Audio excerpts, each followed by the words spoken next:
Jewe nitwa Kalisa Sulaimani, nkaba naje nturuka mu gihugu cya Sudani mu ntara ya Darfur, nkaba ndi na perezida wa diaspora muri kiriya gihugu.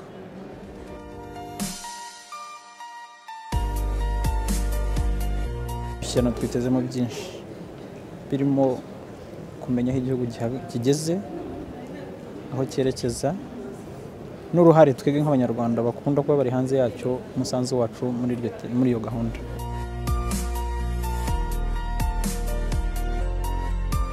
Tukwiye kujya tubanza tugashima ibyo twagezeho, tugashimira nyakubahwa perezida wa repubulika amanywe n'ijoro uburyo afasha igihugu, afasha abaturage bacyo kugira ngo bagere ku iterambere. Icya kabiri ni ugushishikariza urubyiruko kuba muri iyo gahunda yo gushima ibyagezweho no gufatanya n'inzego za leta kugira ngo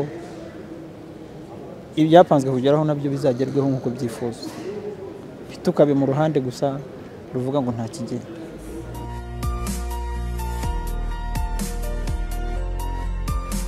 Nk'abanyarwanda bari mu kiriya gihugu cya Sudani, duhora twishimira iterambere ry'igihugu cyacu no mu gushaka ibisubizo mu iterambere ryacu.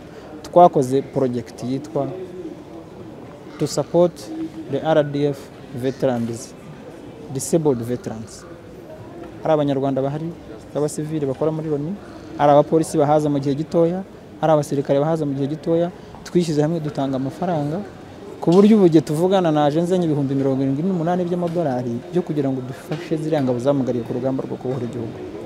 Impamvu twakoze ibyo niyi, bari abantu igihugu cyarabafashije turabishima, ariko natwe twongeyemo mu kubatera inkunga mu byo wenda bifuza, yaba ari intambwe ishimishije. Iki gihugu nabo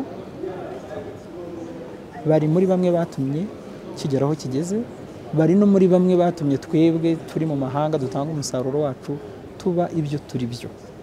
So tubaha agaciro, ni mu rwego rwo kwihesha agaciro. Nkaba nanashishikariza n'izindi diaspora zo hirya no hino kuba zakora ibikorwa nk'ibyo ngibyo. Igihugu aho kigeze tugomba kugikamera, ntabwo aricyo kigomba kudukamira.